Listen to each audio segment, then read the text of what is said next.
Week 2 brought seismic changes to college football. After a shocking loss to Stanford, USC made a coaching change as Clay Helton is no longer the head coach of the Trojans. Welcome into the third episode of the fourth season of Over the Middle, the best college football recruiting podcast around. I'm your host, Jeremy Crabtree. I'm the senior recruiting editor for On3.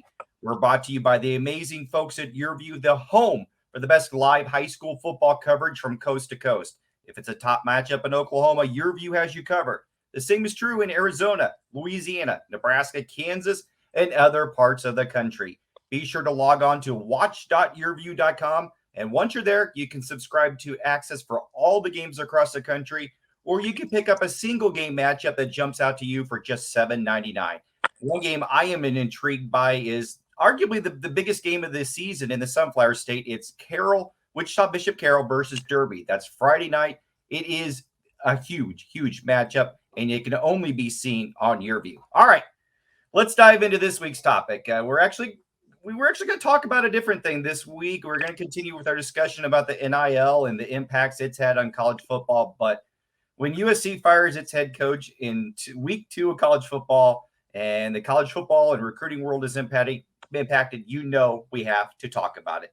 And to talk about it, I'm excited to bring in my longtime friend, former coworker, current coworker, and one of the most gifted writers I know, Erik McKinney of WE-ARE-S.C. Erik, you worked with me when we were at ESPN, and no one is more dialed in to what's going on in Los Angeles than you. So welcome into Over the Middle. And have you gotten any sleep the past few days? No, it's been interesting. That game, first of all, the Saturday night game against Stanford is a 7:30 local kick. So we're at the stadium until 1:30. And then Monday that news hits, and it's been full go since then. So Erik, everybody kind of knew that Clay Helton was on the hot seat coming into the season, but why was the move made now? So the result of that game, 42-28 against Stanford, not even nearly that close. That's a 42-13 game late, and it's the optics. Athletic director Mike Bohn is there at the game.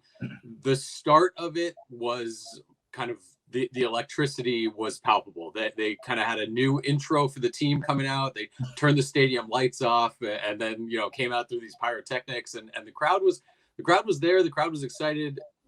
He talked about how big that was for him to get the crowd into it. End of the third quarter, I mean, even going into halftime, you're hearing boos. Yeah. End of the third quarter, it's emptying out. They played a huge chunk of that fourth quarter in front of, I don't know, 1,000 people. I mean, wow. A handful of friends and family of the players. That's not something that Clay Helton could live through when Mike Bohn is he already knew coming into the season, we can't have a massive separation between the football program and the fan base because it was already so shaky coming into the year.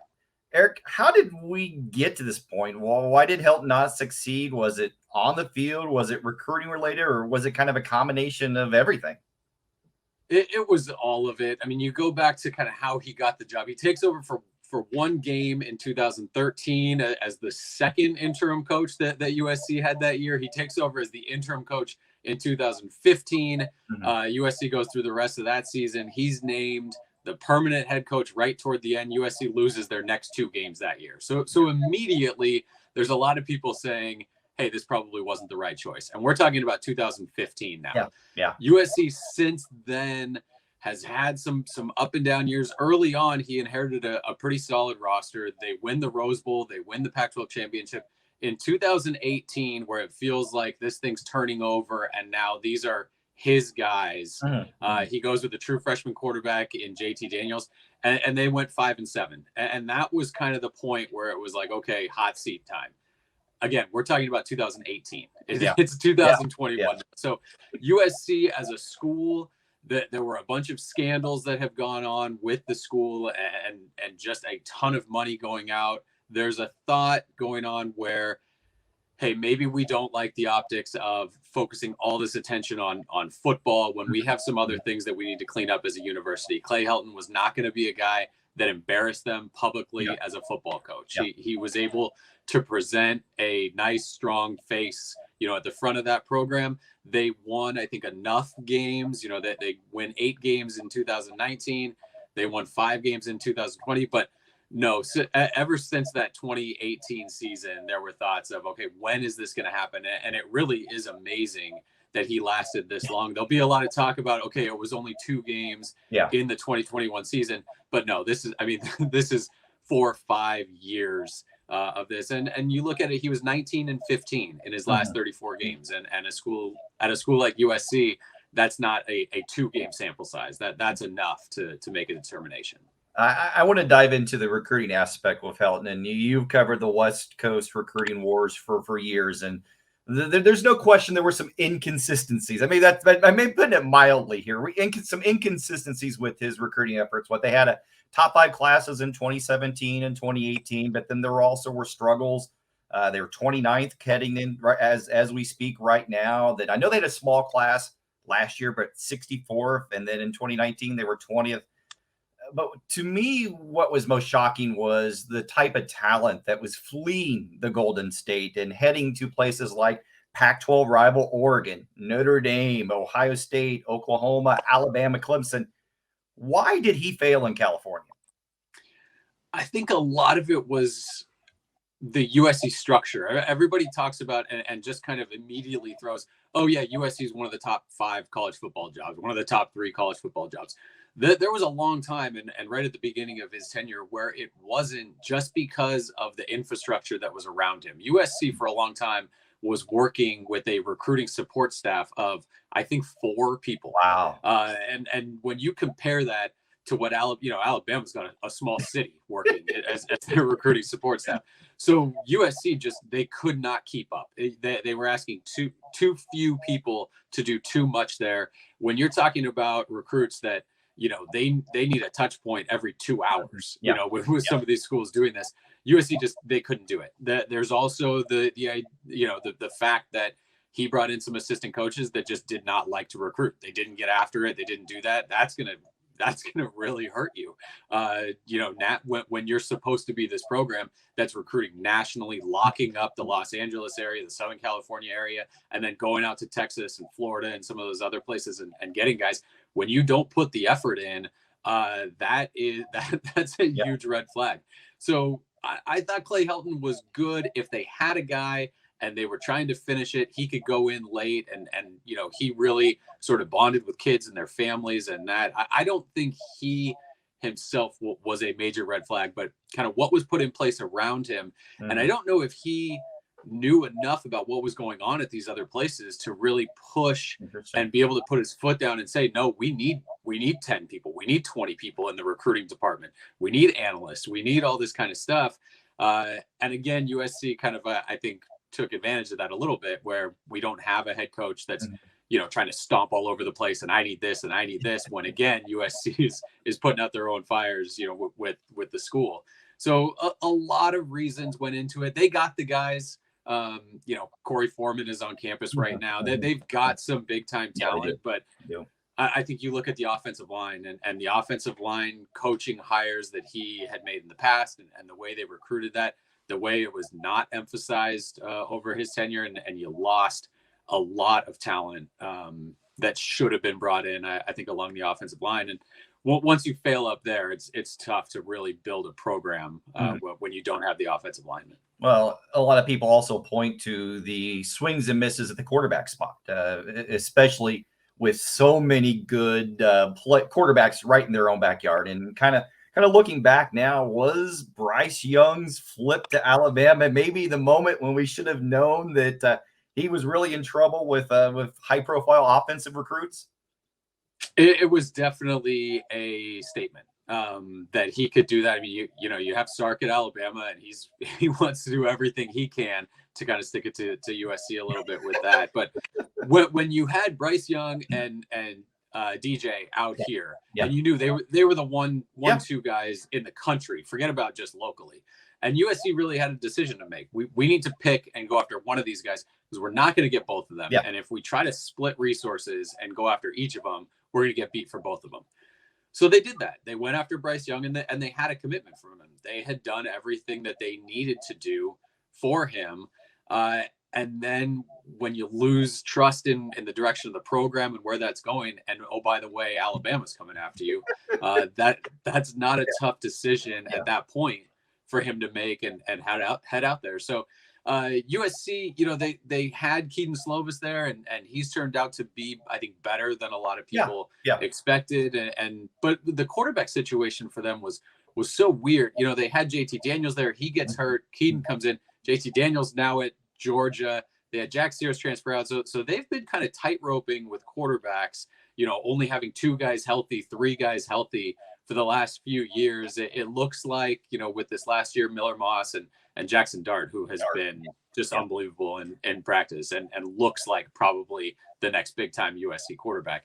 So there are guys there, but again, when you're talking about kind of structure and the program, that it doesn't look like that sort of well-oiled machine.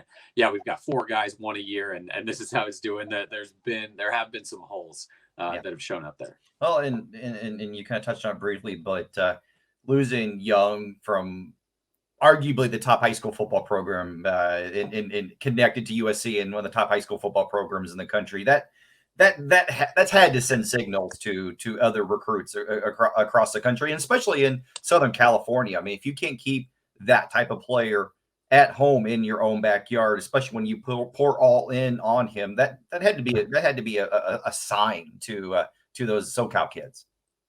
It was. I mean, you need to go into modern day. You need to get those guys, and they've to their credit, they've rebounded. But again, when those types of things become national stories, and national stories get attention of recruits, and they can sort of compound and build and be more than what they were. But yeah, USC was not able to rebound and get a quarterback in that 2020 class. They tried late. At this point, bringing in Keaton and doing that, going out and getting Jackson Dart, I don't know if you can fault kind of how they've been able, to move forward from that. But that narrative of losing offensive guys, you mentioned Oregon. I mean, Oregon at this point is coming in and getting the attention of whoever they want at this point. It feels Oregon recruiting Southern California for the last little bit has felt like what USC used to do in Southern California, where when they offer a guy, they shoot to the top of the list. Yeah, we're most likely going to get him. There's that feeling now for a lot of guys here with Oregon, where when they come in, it's that's going to be a fight to try to keep him away from Oregon. So that's something that they've been dealing with. It just hasn't been. They haven't been that program where I know what I'm getting. I'm going to get developed. I'm going to be a first-round NFL pick. We're going to win Pac-12 championships. That has not been there the last 4 or 5 years, and for a lot of these kids, that's all they know. The last 3, 4, 5 years. So that's had a huge impact. And that's shocking for us because you and we've done this. I covered football recruiting for 30 years now, and I've been in those high schools. You've been in those high schools all across the Southland. It's just utterly shocking to hear words like that come out of your mouth when that Oregon, when all Oregon offers, not that a knock on Oregon, but SC's always been the school with those kids all throughout Los Angeles and all throughout the West Coast. But to hear you say that just still kind of blows my mind. And again, USC, this last staff that they brought in, an entirely new defensive staff for the 2020 season. And that really kind of was a shot in the arm for them. These guys are big time recruiters. And it starts with Dante Williams, the new interim head coach. And he was the cornerbacks coach, then the associate head coach. You could see him sort of moving up a little bit. And now the interim head coach. Vic Soto along the defensive line, Todd Orlando, the defensive coordinator, and then Craig Nybar, the safeties coach. Those guys those 4 are unbelievable at recruiting. So all the questions, do these coaches want to recruit? How much are they doing? Those guys answered it. The 2021 class was terrific. There were 3 local big time defensive players in Corey Foreman, Rajon Davis, the linebacker from Mater Dei, and Sierra Wright, the cornerback from Loyola. Had to get those guys and did. And at one point, Foreman's committed to Clemson and Davis is committed to LSU. It looked like they were gone, and it was going to be another why can't USC stop these kids from flying out of the state? So to go get them, it was good. They've got a commitment from Damani Jackson right now, a big time 5-star from Mater Dei. I'm sure that was going to come up here with the coaching change, but So they are doing more, and this staff really is hitting the ground. But no, the idea that it's finger snap and locked up, and everybody, nobody else wants to come into Southern California anymore. No, coaches from other programs see we can go get those kids still. Yeah. So what has been the response so far with kids committed? And we'll talk about Damani, because Damani is the has to be number one priority. 5-star cornerback from modern day, tradition rich. We've already touched on, but Michigan and Alabama are in hot pursuit. We took that official visit to Michigan last weekend, and he got private time in the big house. There's some pictures all over social media now, and a lot of people. I had one coaching contact in the Pac-12 tell me that before the visit and before this happened, it was maybe like a 1 or a 2 chance he was gonna flip to Michigan. But now, maybe things are gonna be a little bit different. So I'm curious, what you've been talking. You guys have been talking to recruits there at WE-ARE-S.C. What has been the response so far, especially from a guy like Damani Jackson? Yeah, that 1% chance, I would have put it closer to 0 before this. He was locked in. He was coming, and he was going to listen. He's got friends committed to Michigan, Will Johnson, and he are very close.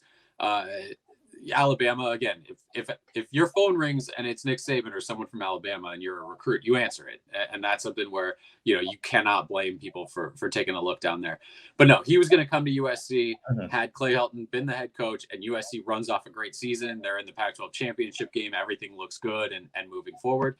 I had no concerns about any other school.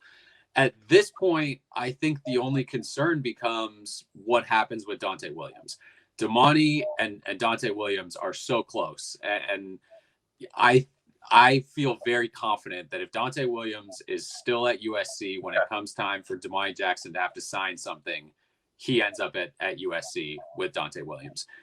Being the interim head coach, that's an interesting thing, especially when you're talking about 10 games, minimum for him at this point, maybe more.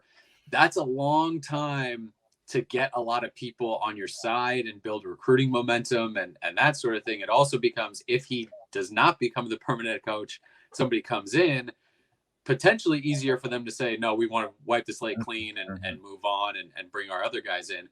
If you're a USC fan, you absolutely hope Dante Williams stays on the staff, and maybe he's the only guy. Maybe there's 1 or 2, but you want the next coach not to force him to have to keep him, but sees his value and what he brings, both as a coach and a recruiter.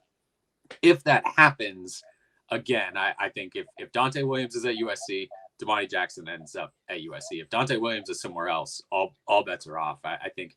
Alabama at that point would probably have a good shot. Michigan, same thing.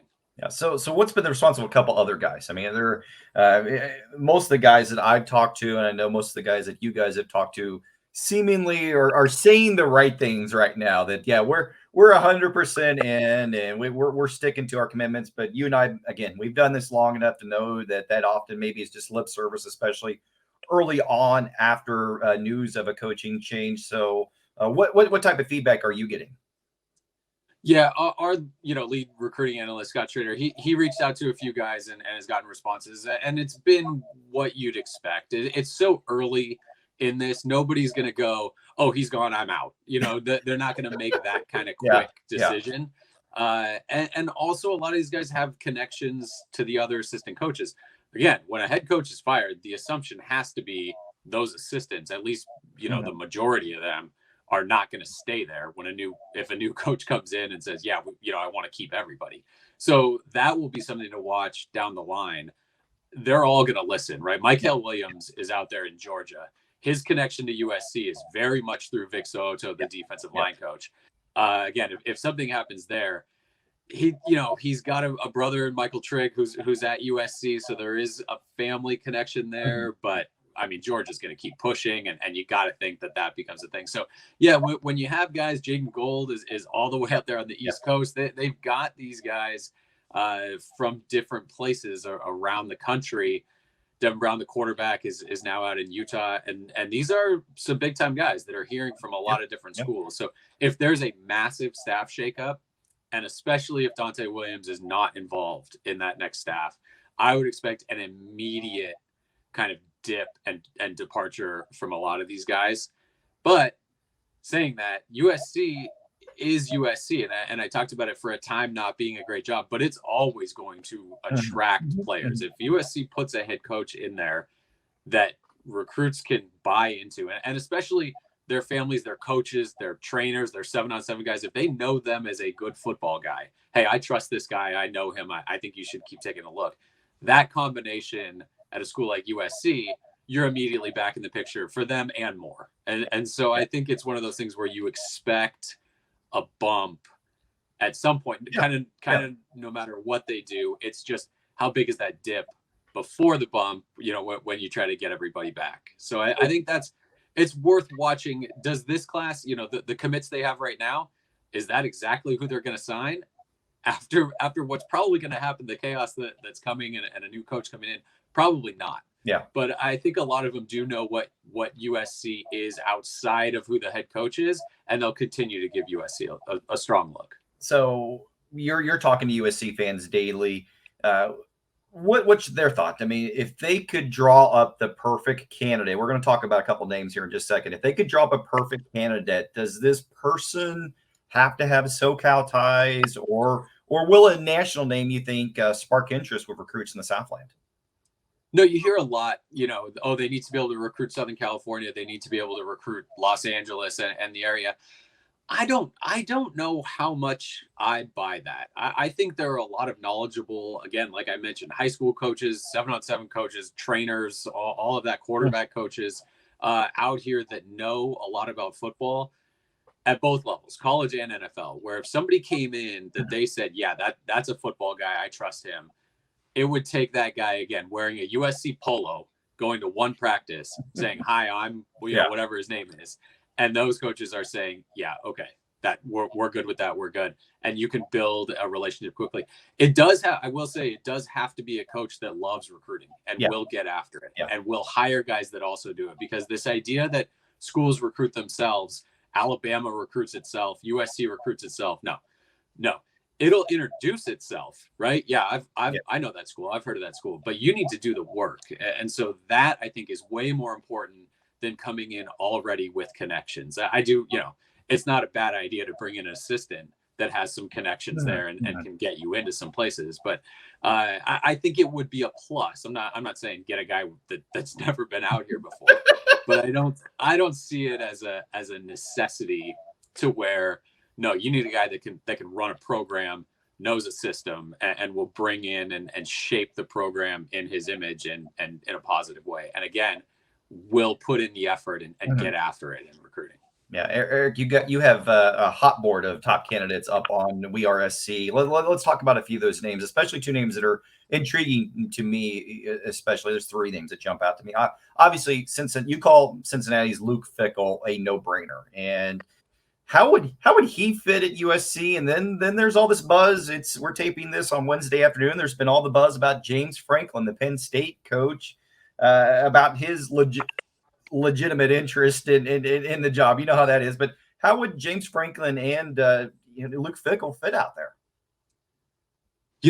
That's the question. I think Franklin is probably the better just personality fit, maybe for USC and for the West Coast, for Los Angeles. That's kind of what you hear about Fickell. I mean, first of all, going back to your first thing, and I did call Fickell the no-brainer just as the I think the best non-Power 5 coach ready to make that jump. There is a connection with Mike Bowen, although you hear kind of from Cincinnati people that questions maybe about that working relationship while they were both there at Cincinnati. There's so much stuff gets thrown out. But I will say there's one no-brainer candidate, and that's Nick Saban. That's the only guy. I mean, that's the only guy where you say, nope, no questions. Absolutely no questions. Yeah. Maybe Dabo is in there too. Ryan Day, Lincoln Riley, those are guys that kind of took over planes that were already in the air and flying. And they've obviously kind of done well running with that. But the idea of building a program, not from scratch at USC, but certainly from not where, USC fans would like it to be. But so again, I'm stepping outside of that, the sure things. Everybody else, I think, on the list has a reasonable number of questions because the USC program is a little different, you know, what you're dealing with outside of just the football field and all of that, just in terms of boosters, in terms of the atmosphere, in terms of, you know, with NIL now, what you're going to have to sort of navigate there. I think what you get to navigate there, but for some coaches, it'll be, you know, sort of still a learning experience and figuring that out. So Fickell, again, I think makes sense as that. If you're looking for a guy who's probably ready to make that jump, again, now it becomes, can he stay there and make the jump? If, you know, now that they're going to the Big 12, you're in a Power 5 conference. And so if you're comfortable at that area, again, that's kind of a question that he'll have to answer. James Franklin gets I think, of the names that come up all the time, gets the most pushback from USC fans. And I don't know if they remember, if it's just remembering the Rose Bowl where they kind of, you know, choked that thing away to USC, who was more than happy to take advantage and come back and win that game. But you know, I would question Franklin being able to make that move and make that fit. I think there are going to be so many names, right? I'm reminded of sort of the Oprah meme, you know, you get a car. This is, you get a raise, you get a raise from all these coaches who are going to have their agents float their names, because USC is one of those spots where when it comes open, you hear everybody's name at all levels. You know, I want my guy connected to that position. Yeah. I mean, Matt Campbell's one of those guys too. And I'm sure that, you know, I've seen people mention Mario Cristobal, blah, blah, blah. So but there's one guy that I was on your list that just absolutely intrigued me, especially from how he could do from a recruiting standpoint. You know, he's proven it from an X and O standpoint. I'm talking about Eric Bieniemy, the former Colorado running back, a star running back. He was an Uber recruit before recruiting was even popular out of Bishop Amat. So, he just happens to be the offensive coordinator for Patrick Mahomes and has led the Chiefs to 2 straight Super Bowls. So out of all those names, just from an outside of the box, maybe would get recruits fired up. That one jumps out to me, but also I don't know how realistic it is either. I got to tell you, he's right there at the top of the list for me. And again, you want to talk about questions. Yeah, he's never had head coaching experience. For a lot of USC fans and potentially, you know, Mike Bowen, the athletic director at USC, he mentioned, hey, there's no replacement. There's no replacing head coaching experience. He then had a but, right? But we're looking for leadership and integrity and high character and someone who can connect with recruits and young people and all that. So it wasn't no, this box has got to be checked. They have to have head coaching experience. I think you'd prefer it, but Bieniemy is to me that name that is okay. That is intriguing to see what he can do. The questions become, how responsible is he for the offense at Kansas City and not Andy Reid? You've seen a couple other offensive guys from under Reid go to different places with kind of varying levels of success. But you hit it with what he would be able to do recruiting. Coming back home to Southern California, he's a guy that a lot of people out here respect. He's got, you know, experience at Colorado, at, you know, Coach Maurice Jones-Drew at UCLA, a big-time recruit himself from out here. That would be, again, if you start talking about ideas where he and Dante Williams are sort of paired up there and able to hit the recruiting trail, that could be interesting for USC fans. The other hand, I understand the idea.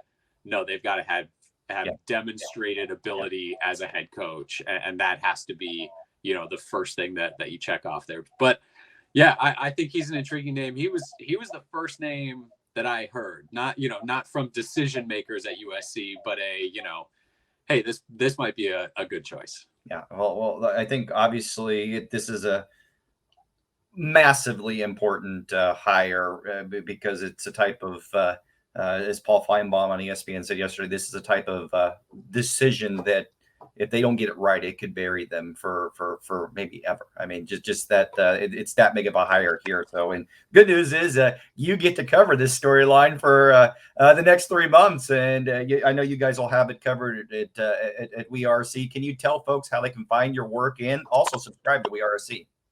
Yeah, WE-ARE-S.C.com. We've been connected to Scout and to ESPN. We were an independent site for a while and just joined the On3 network and excited about that. Merge brought over a couple people that were also running an independent network. And so, yeah, WE-ARE-S.C.com. It's the USC fan site for On3.